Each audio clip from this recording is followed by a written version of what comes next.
Pemirsa, seorang istri di Karawang, Jawa Barat dituntut 1 tahun penjara lantaran diduga memarahi suaminya yang gemar mabuk-mabukan. Valencia, sang terdakwa, memprotes tuntutan jaksa penuntut umum di Pengadilan Negeri Karawang, Jawa Barat. Ibu 2 anak ini dituntut karena dianggap telah melakukan KDRT secara verbal terhadap suaminya. Kasus ini bermula saat Valencia memarahi suaminya yang pulang ke rumah dalam keadaan mabuk. Tidak terima, sang suami kemudian langsung melaporkan ke polisi. Proses hukum pun berjalan hingga Valencia dituntut 1 tahun penjara. Kasus ini pun mendapat perhatian dari Kejaksaan Agung Republik Indonesia. Eksaminasi khusus yang dilakukan Jaksa Agung Muda Tindak Pidana Umum telah dilakukan dengan mewawancarai sebanyak 9 orang, baik dari Kejaksaan Tinggi Jawa Barat, Kejaksaan Negeri Karawang, serta Jaksa Penuntut Umum yang masuk dalam P16A. Rekan-rekan media sekalian, temuan sementara hasil eksaminasi khusus sebagai berikut. Yang pertama, dari tahap pra-penuntutan sampai dengan tahap penuntutan, baik dari Kejaksaan Negeri Karawang maupun dari Kejaksaan Tinggi Jawa Barat, tidak memiliki sense of crisis atau kepekaan. Penanganan perkara terdakwa Valencia alias Nancy Lim dan juga terdakwa Chan Yu Ching akan dikendalikan langsung oleh Jaksa Agung Muda Tindak Pidana Umum. Karena hal ini telah menarik perhatian masyarakat dan pimpinan Kejaksaan Agung.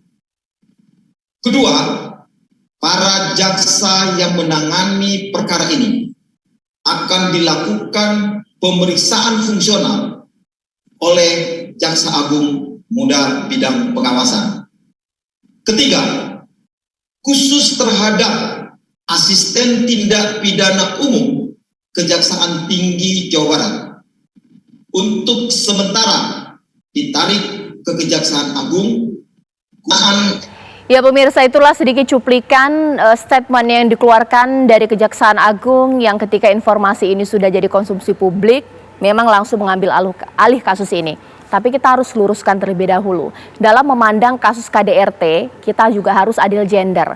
Bahwa perempuan tidak melulu sebagai korban, tapi perempuan juga bisa menjadi aktor. Tapi untuk kasus yang terjadi di Jawa Barat, dilihat dulu konteksnya. Ketika seorang ibu rumah tangga memarahi suaminya yang suka pulang mabuk-mabukan, apakah itu juga dianggap sebagai aktor sehingga pantas dituntut 1 tahun penjara? Dan itu nanti akan saya bahas di malam hari ini. Tapi mungkin kita lihat terlebih dahulu ya, runtutan kronologis peristiwa pemirsa. Ini untuk membuat kita lebih jelas melihat kasus ini. Nah, ini kronologisnya ya. Ketika sang ibu rumah tangga di tahun 2017 ini, kehidupan rumah tangga Valencia ini dengan Chan Yu Ching ini dianggap atau mulai tidak harmonis. Lalu di tahun 2019 Valencia mengajukan gugatan cerai. Tidak terima digugat cerai, sang suami ini langsung melaporkan kasus dugaan pemalsuan surat menyurat kendaraan. Di 2020, Pengadilan Negeri Karawang mengabulkan gugatan cerai Valencia. Jadi statusnya adalah Valencia dan suaminya ini sudah bercerai. Lalu di September 2020 ini sang suami atau mungkin mantan suami ya, Chan Yu Ching ini kemudian melaporkan untuk kasus mengenai KDRT atau mungkin Valencia juga melaporkan balik atas dugaan penelantaran anak ke Polres Karawang. Ya, di 2021 Valencia ditetapkan sebagai tersangka atas laporan Chan Yu Ching. Ya, di November ia dituntut 1 tahun penjara.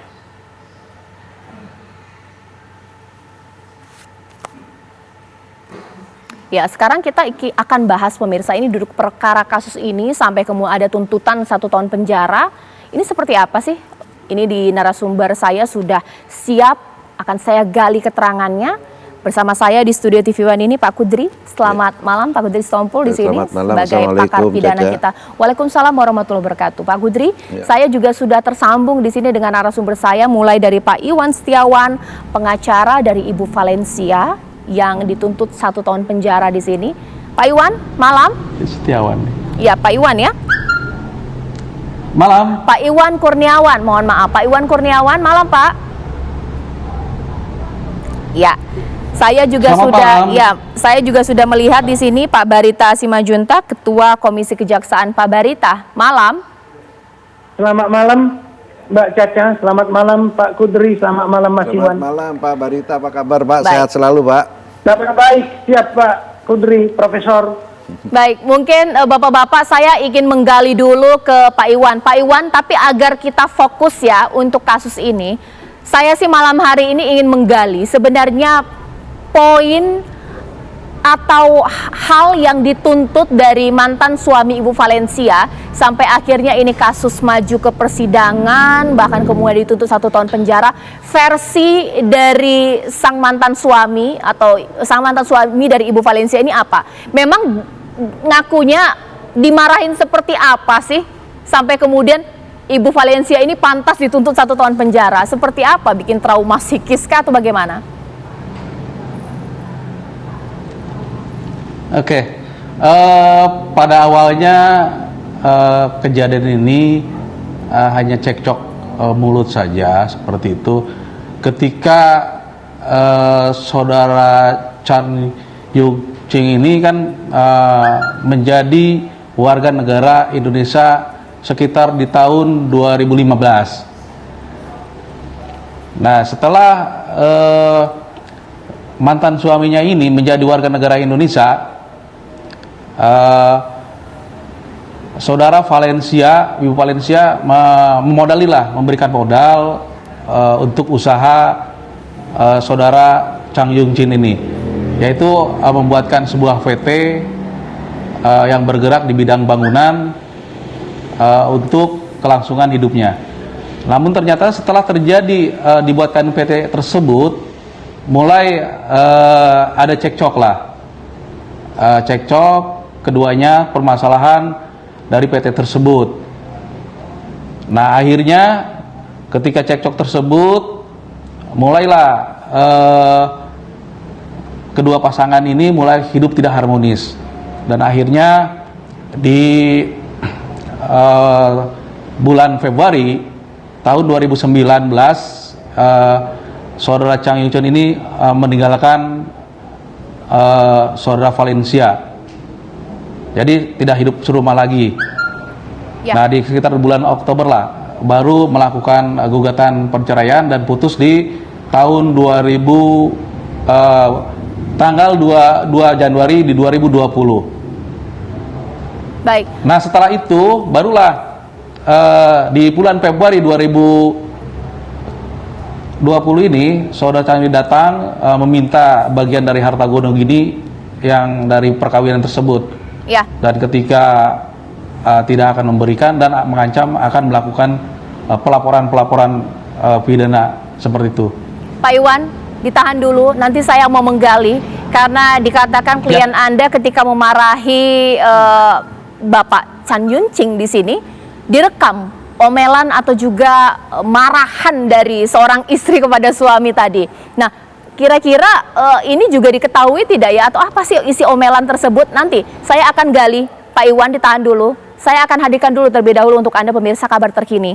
Kembali lagi nanti bersama saya di Apa Kabar Indonesia Malam. Kembali di Apa Kabar Indonesia Malam dan saya kembali bertanya dengan kuasa hukum di sini. Pak Iwan, klien Anda dikatakan juga waktu memarahi suaminya atau KDRT verbal ini omongannya direkam ini. Ini bagaimana ini, Pak?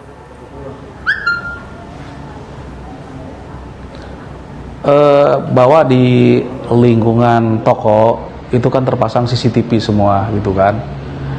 Jadi kalau bukan direkam maksudnya kan ada juga ya kata-kata model ketika telepon gitu kan, mungkin oleh suaminya direkam seperti itu. Bahwa kata-katanya ya dianggap kata-kata yang kasar seperti itu, karena seorang istri ditinggalkan pergi oleh suaminya, dan sempat dia juga untuk mau suruh pulang suaminya supaya segera pulang gitu kan.